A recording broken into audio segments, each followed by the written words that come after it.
的场次要开始。那我们下午主要讲到是因为早上提到了很多餐厅评选的过程，然后导出了一些餐厅评选的趋势。那我们知道呢，在整个餐厅评选的趋势里面，有一个很重要的因素是有关于在地的元素。所以我们今天下午就要来请两位专家来帮我们分享一下2个不同的运用在地的案例，然后怎么样把它做到国际化的部分。那首先我们要邀请到的是新加坡世界名厨群英会的策办人 Knipp。谢谢。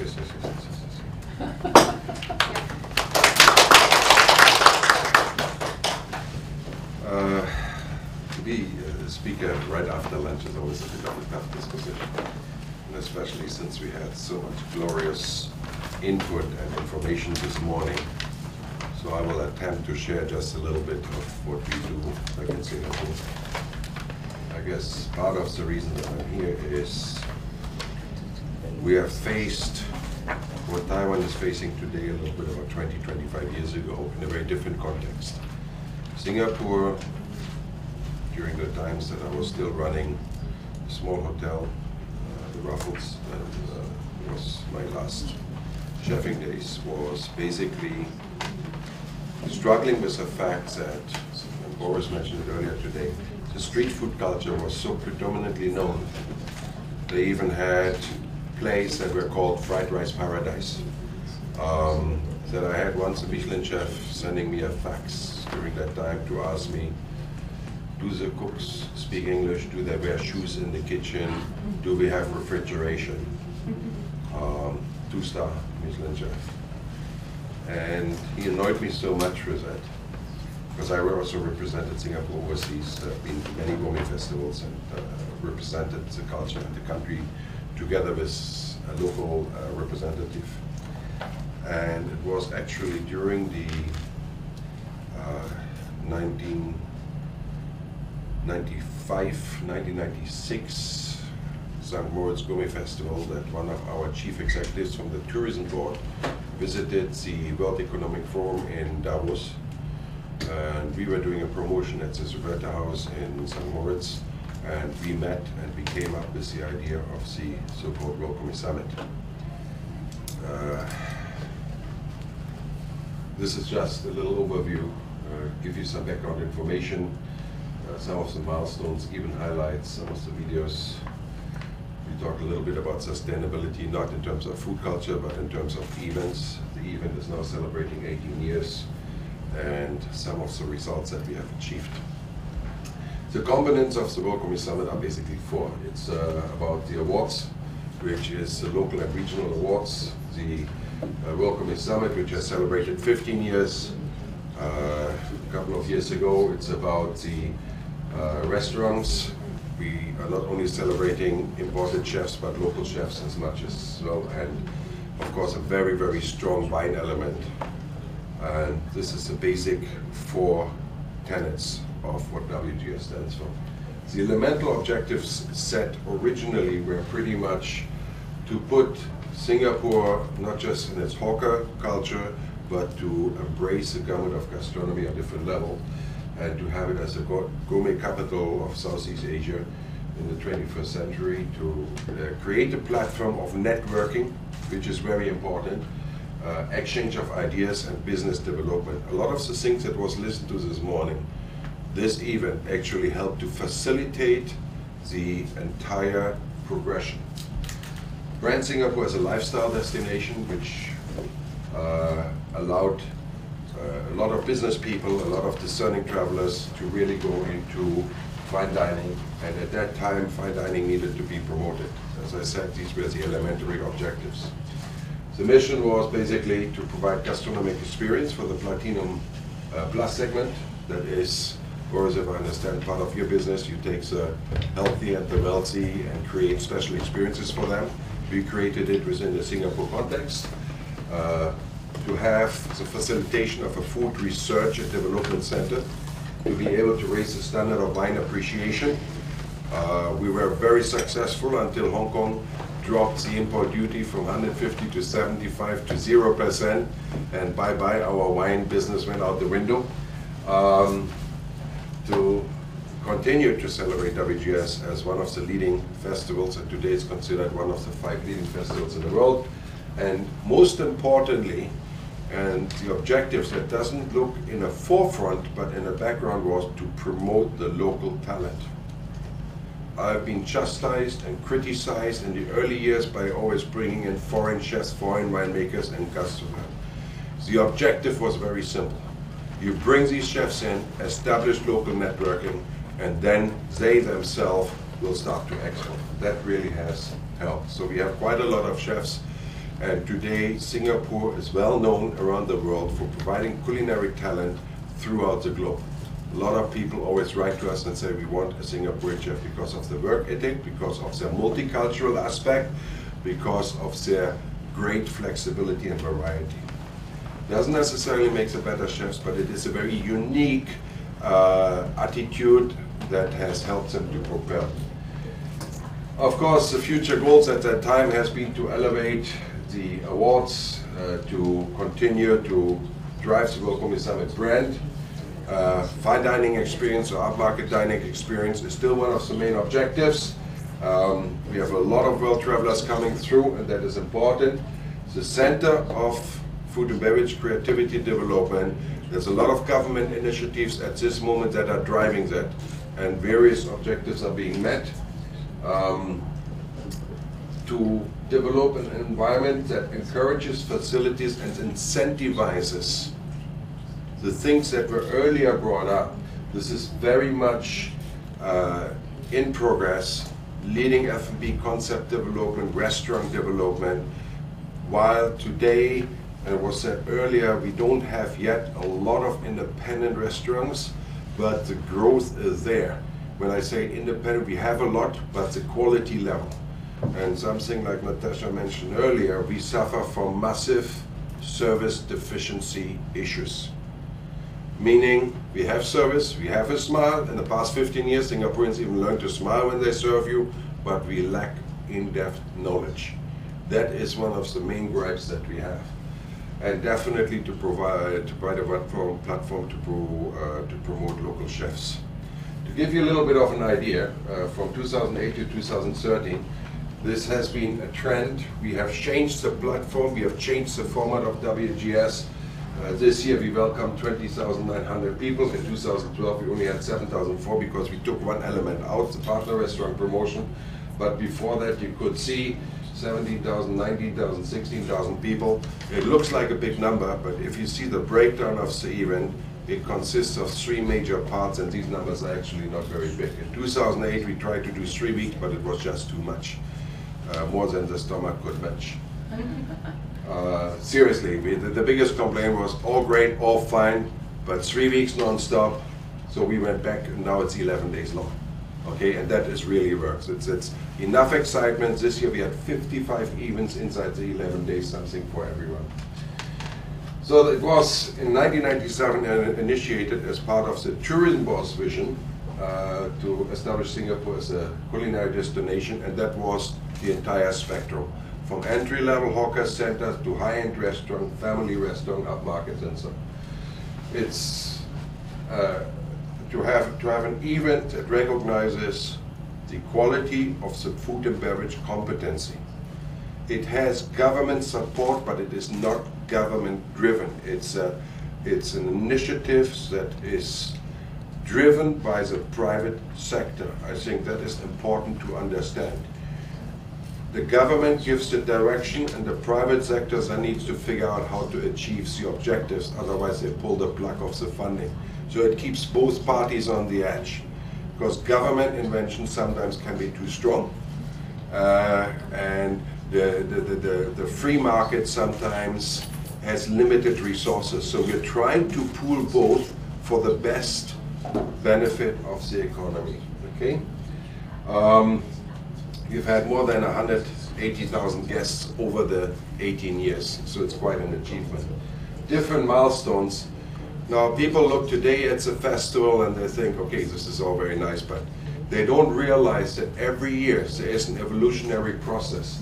From a single week participation in '97 In 98, we added the wine element. The wine was not even there in the first element because it was a very gradual and structured growth.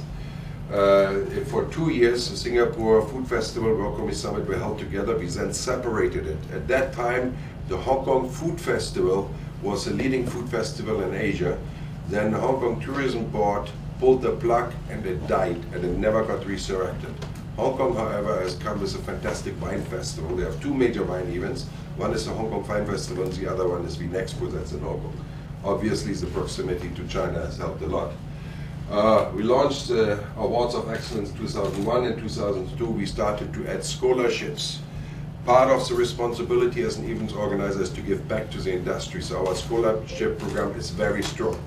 Every year between 5 to 8 people are sent to various destinations and spend between 2 to 4 weeks either at Johnson Wales University in the US, on meat education in Australia, on wine knowledge in Italy, Spain, and France, and what have you. And the industry is the one that pays for all that. So we had introduction to 2 weeks in 2003. Iconic chefs, 2007 we did our first overseas. We started Macau, we did Bangkok, we did a little bit in Shanghai, but they were not quite ready.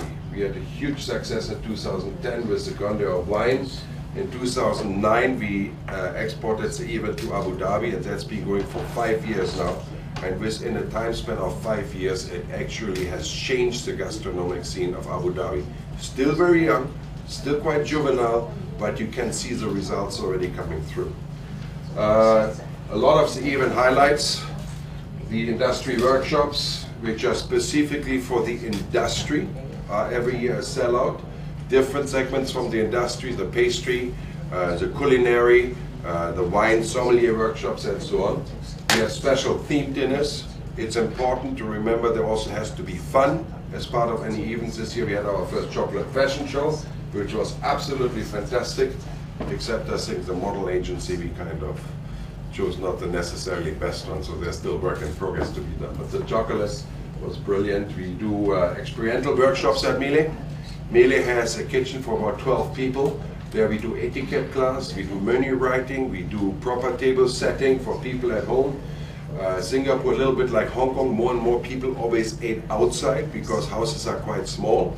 But there is now a reverse trend that people start to entertain at home again. So these kind of workshops for the public have become very, very popular. Our Sunday brunch is a classic. We generally celebrate bubbles from around the world. We have wine master classes, wine dinners, gourmet golf, something we initiated in Singapore, but it became hugely successful in Abu Dhabi. So much so we have now 2 days of gourmet golf, and we try to bring gastronomy back into a lifestyle element. And what we did was we gave scoring for golf and scoring for food and wine. And every 3 holes, there's another chef, restaurateur, another wine, and you see the score moving the opposite direction as they play along. And at the end they realize, because Asians in golf, it's all about business, it's all about either betting or business. And now we're bringing back a little bit of the lifestyle element. It's quite fun. Yearly theme changes are important because you cannot keep an event alive without having a continuous adaptation to needs and to the environment. So this year we celebrated the artisans and the art of dining, but before that we had icons of gastronomy, we had heritage events, we had flavors. We promoted in the Middle East that young lady with the champagne glass didn't work too well. Don't have to say why. Yeah, we also learned as we went along. We have master chefs that we invite every year, anywhere between 12 to 14.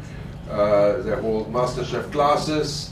They do guest chef experiences. We had over 150 Michelin stars over the past 17 years. Next year we have 18 years, and like in any Asian country, it's about face, it's about recognition. And until now, the Michelin are still the most widely recognized. But after the Michelin, we immediately have the chef's hat from Australia, which I think is as good, if not a better program. And we're always proud to recognize the chef's hat. We look at the James Beard Award, and of course lately we look at the top 50 as well. over 233 master chefs and guest chefs. Of course, some chefs you invite from countries where there is no rating. And it's very difficult to create a buzz if there is no recognition of some kind. So if this morning you've spoken about World 50s, the Good Food Guide, they are an extremely important measuring yardstick when we invite chefs over to Singapore, because people have something to look. There's a lot of argumentation, but at the end of the day, at least there's something that people can look up to. And that is really important. Without that, it makes it very difficult to put a proper sales and marketing kit together. And of course, the good old wine. Even so, in some countries, promotion of alcoholic beverages is not encouraged. Abu Dhabi is a 95% or 98% Muslim country. The first dinners that sell out are the wine dinners. And it works, end of the story. In Russia, you're not allowed to promote alcohol, but the wine dinners are the first ones to sell, because there's a difference between enjoying a glass of wine and getting yourself totally happy. This year, for example, the number of hosting establishments, you will see the differentiation. We have 11 hosting establishments. These are restaurants, hotels, or clubs that host a chef. They play host to the chef.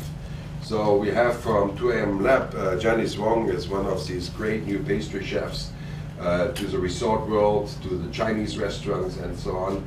All of them host a guest chef. They play host. The importance of hosting a guest chef is, first of all, you're not going to a restaurant for a promotion if you have that restaurant around 365 days doing more or less similar things.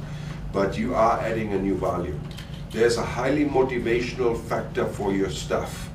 The staff get inspired when you put a guest chef together with them, irrespective of the background.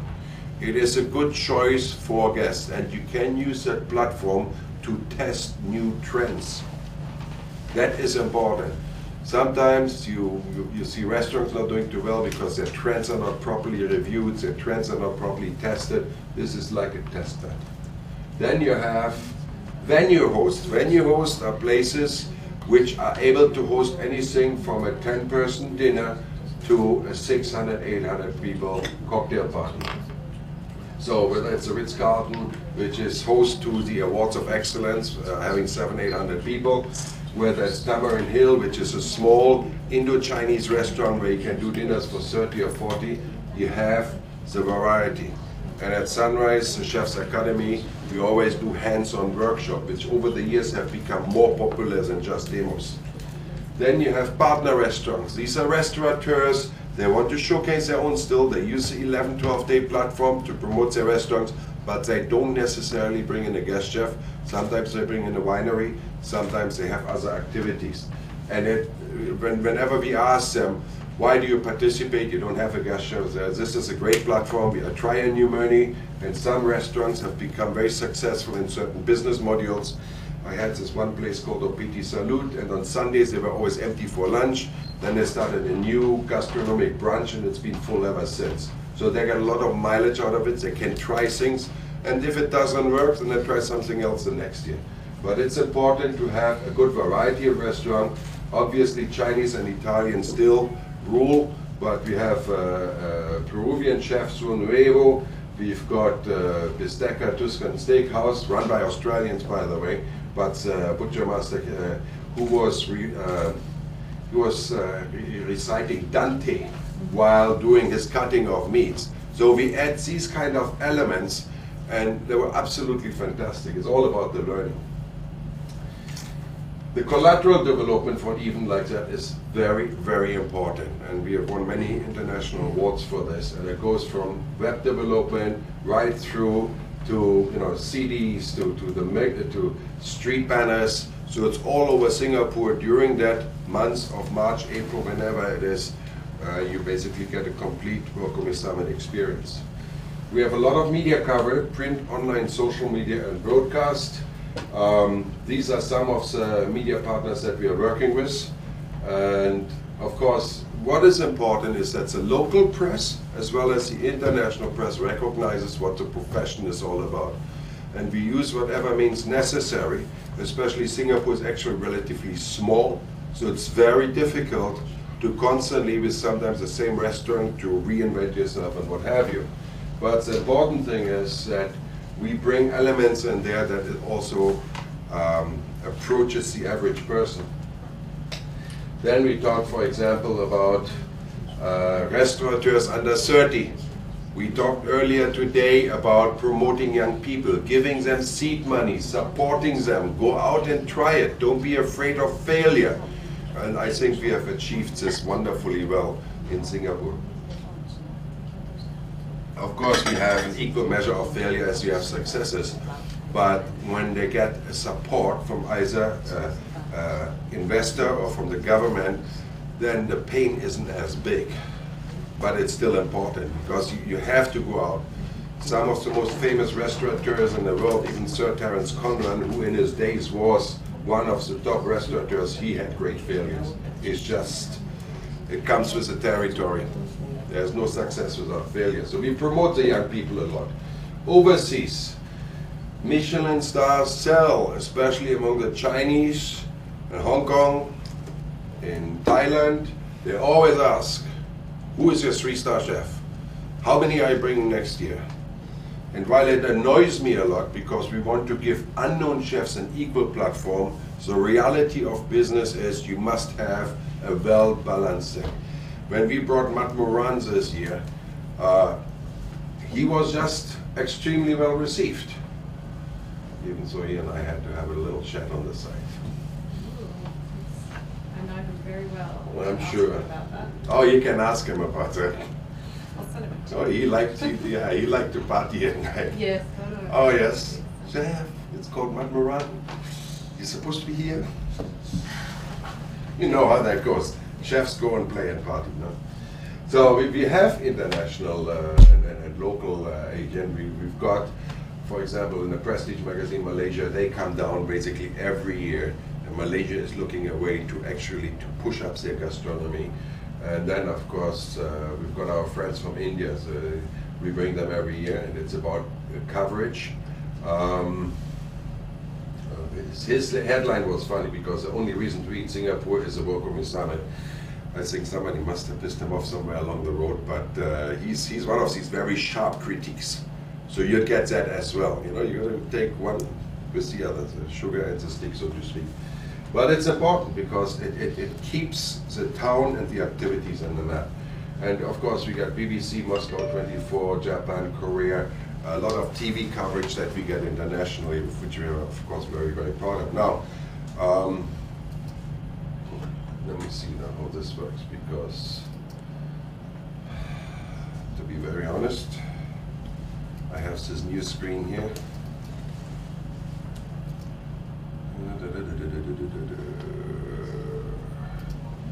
It's just very annoying. Okay, I've got 2 videos, but they don't link in here, so I'll do it the old-fashioned way afterwards. Something to do with the screen and the projector. Just continue. We have the recognition. We own a company around the world from the International Freelance Association to receive a Pinnacle Award. That means the top of the top. And we got a lot of requests and feedback from the US how small countries, small companies, small even can actually get to the top. So it's something I push my team every year to participate, and it shows a little bit what can happen. Now, the food and beverage landscape in Singapore, it has actually low investment barriers, so it's very easy for you to come and set up a business. You can basically do that within hours.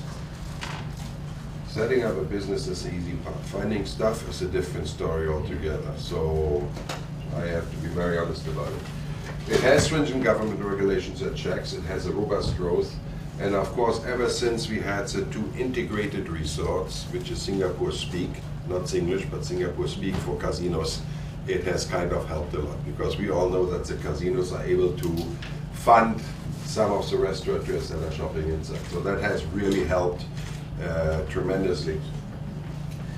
Sustainability, often even like that, is really only possible if you have the ability to reinvent yourself, if you listen to the audience, if you have a strong social media where people can write in, give feedback.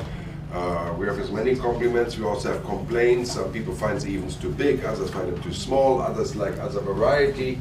And I remember when I brought the first Peruvian chef to Singapore, he did about 10 to 14 covers a night, which was pathetic.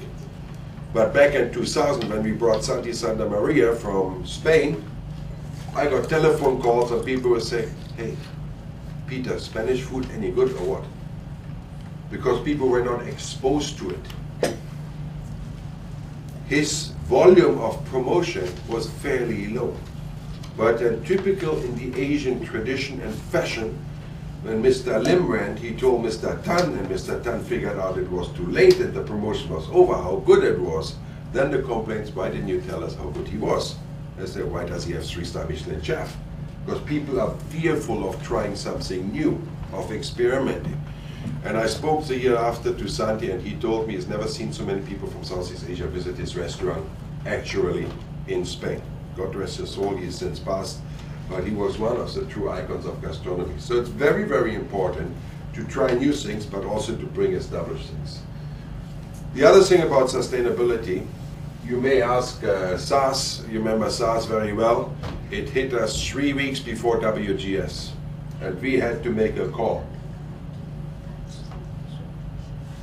Cancel it and suffer humongous losses, or continue and cut the losses somehow, because everything was printed, the tickets were bought, the chefs were booked.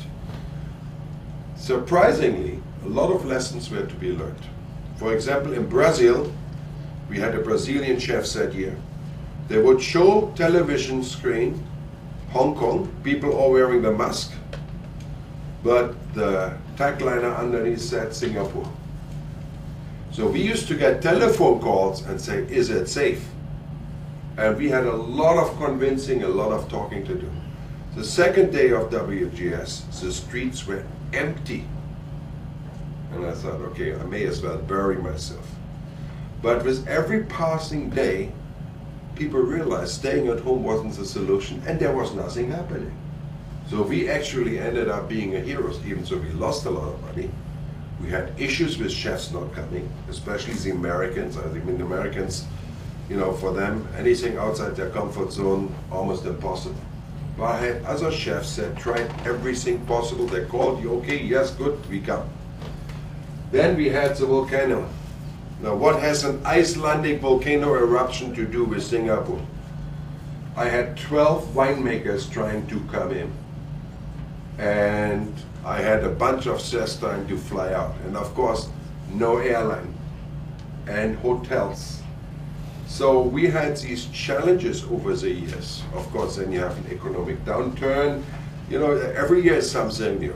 But basically, you could say, been there, done it, and experienced it. So one day we'll write a book about management of events in all kinds of circumstances. So it is really then the ability to respond, to act, and make it happen. And that is very, very fast. Influence. The influence of gastronomic leaders has always been very, very important. Like the World Class 50, like the Good Food Guide, when we bring in these chefs, they influence the markets that we are in massively. Whether it's a Bruno Menard, where Yannick Aleno, Marco Pierre White, Rachel Allen, and William Ledoy. By the way, don't ever invite Marco Pierre White again. He's about the rudest person that you can ever have.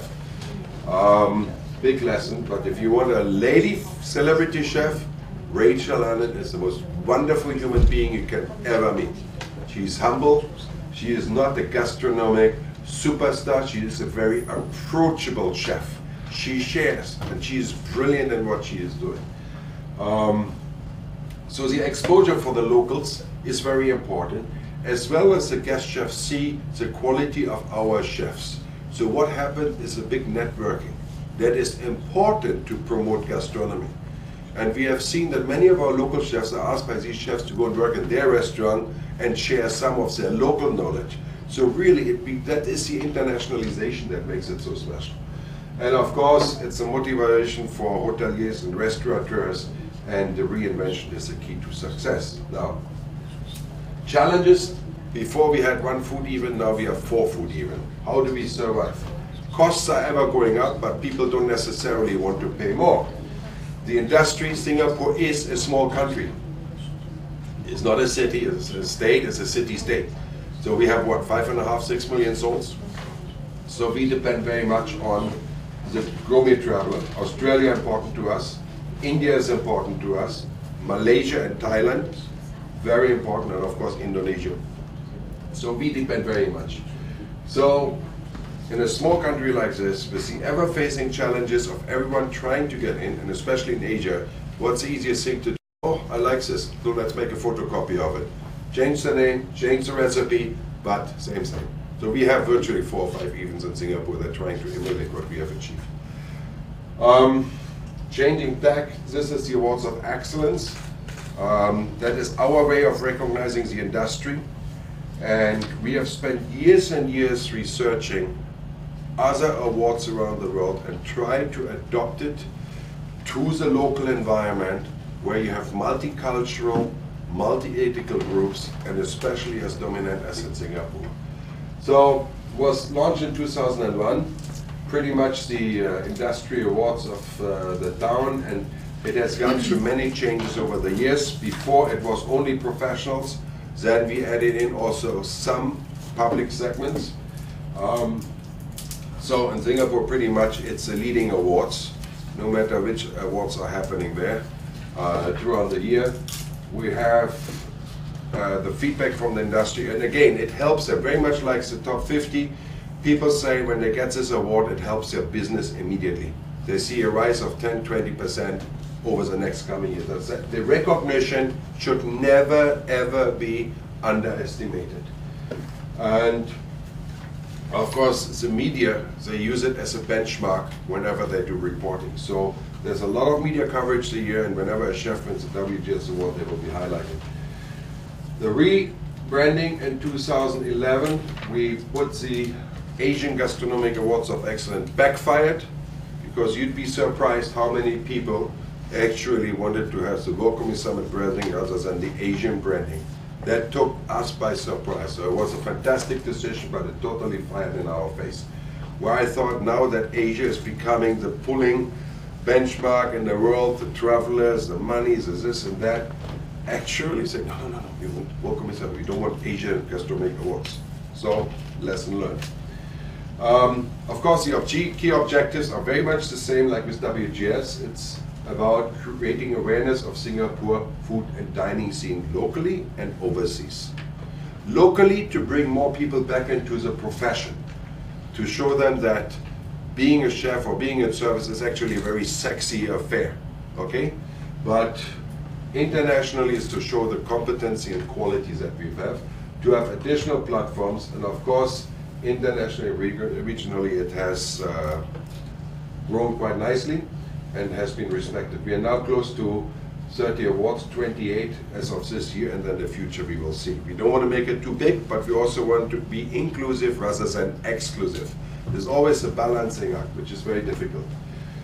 This is basically one of the snapshots that was taken in 2010. The way we run the awards, each award is branded. It's the only way to fund the awards. So each one of the companies listed, like San Pellegrino has a new restaurant of the year, Macallan has a wine distributor of the year, and so on and so forth. So all the awards are branded. Asian Chef of the Year and so on. Here's Sam Leong, one of our culinary icons. And of course, what we also do is we give culinary institutions, because we do encourage learning. Scholarships, this year we had 5, Valrhona, Paul Jaboulet, Meat Livestock, Ed Sanders, and Aquapana, and they have 1, 2, or 4 weeks overseas stints, each one according to the strength, and they're going through a very tough evaluation criteria. And this is basically, we do not have such fancy building like I attended in, where was it, in Melbourne, in a very old building which was so stunning I've seen years, but Singapore, everything we have to do is new. We don't have anything We are very, very good in not respecting our classical buildings and traditions. That's a bit tough. So we are always in problems. And this is basically what's happening this year. So from now until 2014, and the award ceremony will be the closing of the World Community Summit. We do have quite a bit of media exposure, whether it's e-marketing, social marketing, broadcast media, print media, and so lateral. So this again, this is just on the awards, very much in the local coverage, in a daily, in a social environment, and internationally, even in the Japanese environment where the awards are being featured. This is a theme for next year.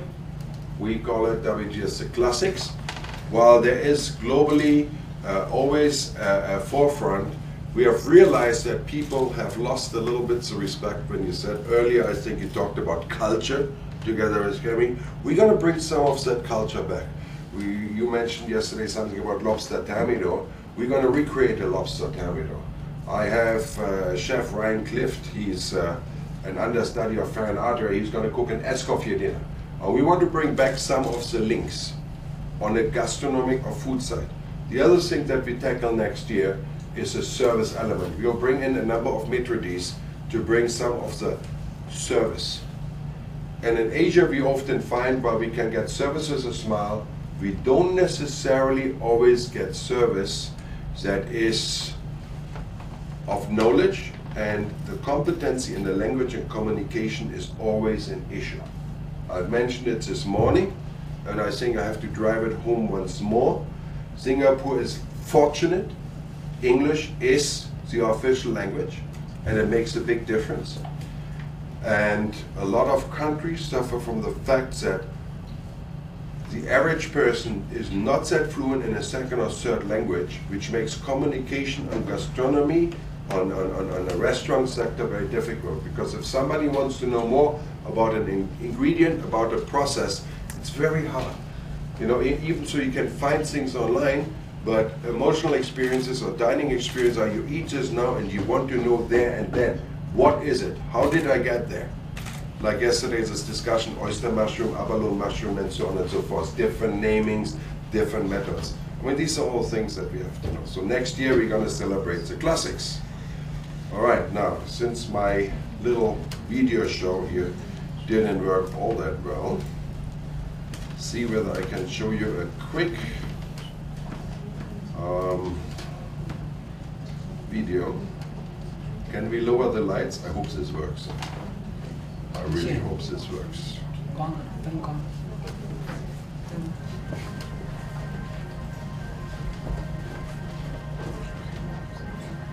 Can you see anything? No. Great, I love this. Okay.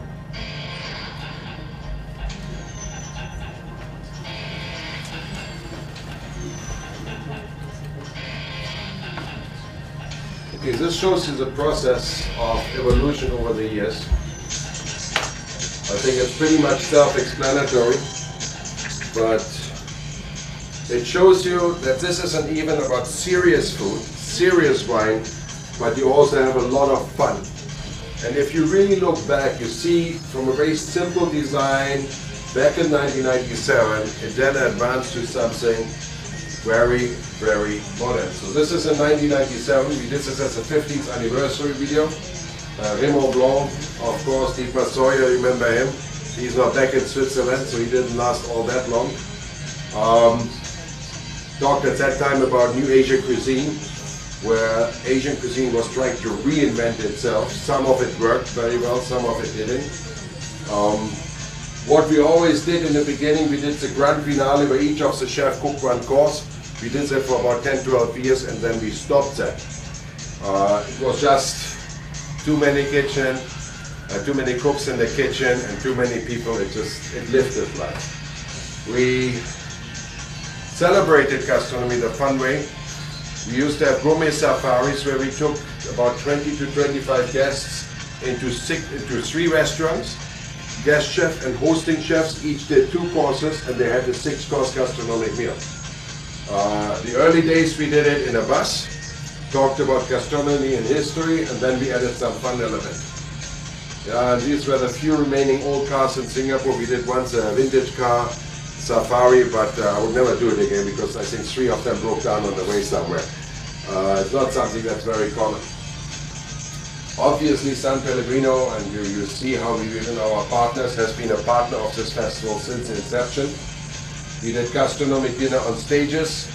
Some people may find it gimmicky, but trust me, a lot of it actually adds part of the environmental change. We use chefs for the painting of plates. We used to auction them off. We have the chef bringing them closer to the guests. And this is why in Singapore the Sunday brunch has become such a popular thing. Social responsibility is very big for us.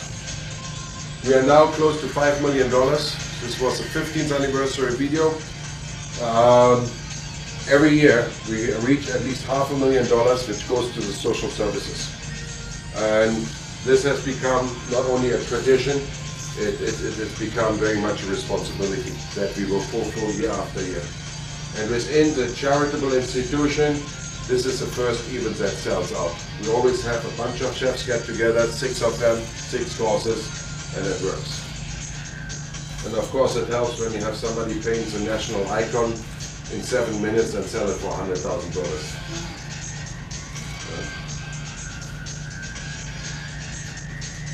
The auctioneers all come from Hong Kong. They seem to be better at it than we are down there. Of course, celebrities do have a role to play. They're not necessarily the better cooks, but they are fantastic PR and marketing individuals for our industry. So every year we endeavor to have at least one celebrity as part of WGS. This is where we approach the public by and large. And when you have someone like an Ian Wright, he is not even a chef, he is more of a travel figure, where then we call it the dinner I like. Keith Floyd, God rest his soul, what a character he was, larger than life, could never work without a bottle of Johnny Black behind him. You need these characters because they are part of the color. You know, not everything can be so sanitary and so square. You need to have life inside there. You need to show it how it is, and you need to celebrate that. And that is really what makes that work. Curtis Stone, whenever I bring him, I don't have to worry because all young females between the age of 24 to 32, dinner is sold out. So it does help sometimes when the chef is good looking. Bob Bloomer, who without doubt has a very colorful thing, but his food was among the best, surprisingly. He did extremely well. Wines are big in the Asian market. I know that the Chinese are generally blamed for rising the Bordeaux prices and now the Burgundy prices beyond affordability. But reality is, like here we did a 2005 vertical tasting of 25 wines. 100 people, $700–800 a ticket, sold out. What can you say? And this, of course, is a repetition of what I just showed on the awards. So, yeah, I was slimmer at one stage in life, you know. In prehistoric times. But it's always about the youth, and the ministers are attending and recognizing the mature people. And this really has helped. So many awards have actually encouraged our team as well as the government to continue to support the event. It's about recognition. Not only do the people in the gastronomy needs it, but we need it as well. All these chefs have come to Singapore at one stage or another. Alan Passar, of course, Charlie Trotter, who closed his restaurant, Régis Macron. Régis Macron should come to Taiwan. He's a mushroom expert. He's absolutely fantastic. Pierre Hamé, the master of pastry. Bruno, who set up restaurant in Singapore. Luisa Valazza. And then, of course, Godfather himself. We had for 2 days 400 people in the audience, and he just entertained everyone. He just shared so much with everyone. It was fantastic having him for dinner there. So, you know, this is what it's all about. The food, the wine, the gastronomy, and the excellence. Okay. And I think we leave it at that. I have another one that has media values, but I'm not sure whether. Let's see.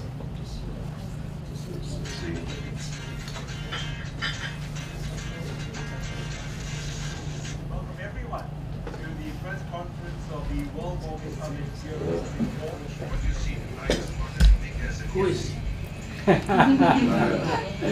You're on stage, you got to celebrate and you got to drink. So this just shows you what the 11 days are all about. Yeah? So you have 11 days of celebration, and yeah, okay. Voila. Got to have some fun. And it's important, she was the head of the tourism board, and when you expose people to the chefs, they talk directly, but these are the local chefs, not the imported chef.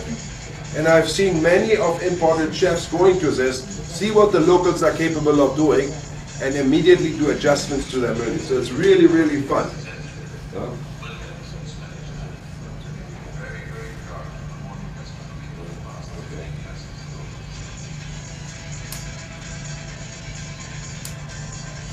It's all about food and wine.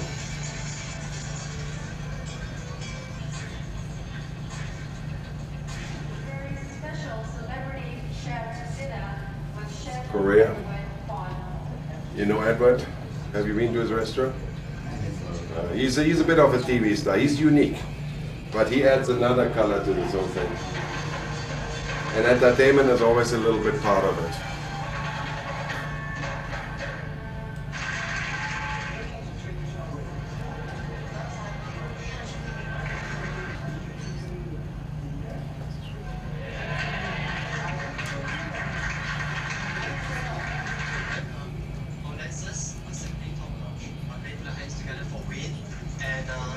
Didn't have workshops on food photography, which was very well received. We started last year doing this for the guests. We gave them each a little camera, and then we had a big screen behind. First I thought it was tacky, but you have no idea the positive impact it had. So everybody got their little SD chip and took it home. Every year we do the charity dinner in a different location. The thing about WGS is that it is actually throughout the community. We don't take sides.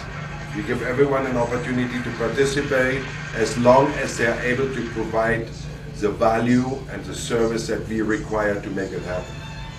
Okay? This was before Dietmar's retirement. The 15th anniversary, we knew we're not going to get it back, so he was at the first one. So at the 15th year, we asked him to come back and do that one-off dinner. And yes, he still had it. He was still performing.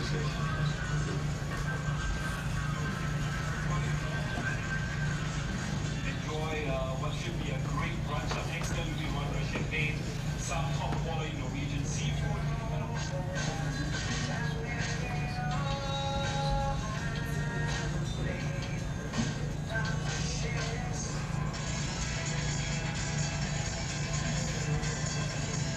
Sunday in the tropics with bubbles, not entirely raw.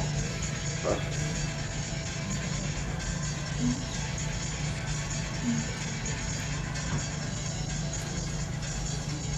special dinners of the World Warming Summit 2011. When I talk about testing, then I also talk about a Chinese, traditional Chinese medicine company, their herbs used by an Indian chef. And we have done different things, and some work better than others, but that was very unique. Expected lots of delicious food. It's going to be really good. We get guests involved, we put them on stage, make them work along. But I cannot deny the fact that if you work in Singapore, language does help a little bit, because most of the people understand what's happening on stage.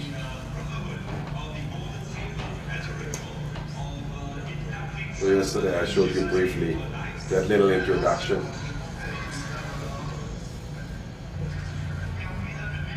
Trust me, in Singapore is not so easy. Huh? The last one that came with the saber through customs was called in for inspection.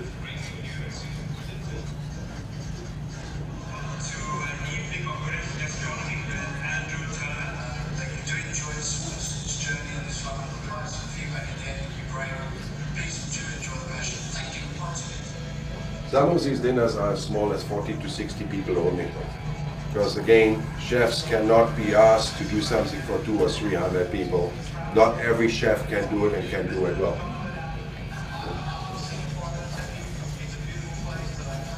And the entertainment element cannot be underestimated. Okay, so that's pretty much it. Master classes abound. This year the media value is standing at this moment at about $17 million. Not entirely too bad.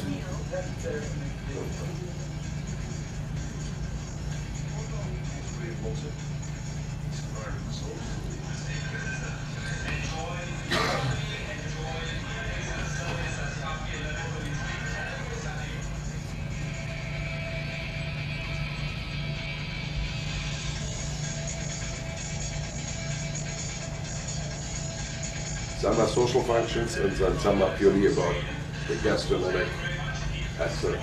Okay? So I think that's pretty much it. All right.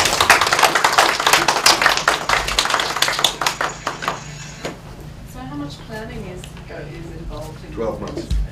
That's 11 months. Full-time. I have 1 month to clean house, write reports, and of course media collection, but when April is over, May, June we start for next year. It's impossible to do it faster than that. So we have 2 events running. I think you're free to talk to the Singapore Tourism Board and to the Economic Board. We work with about 3 or 4 different agencies. Which button, or do you need to? It is, without the government, would have been very difficult. And even like that costs about $4 million to make it happen. That includes chef's fees, airline tickets,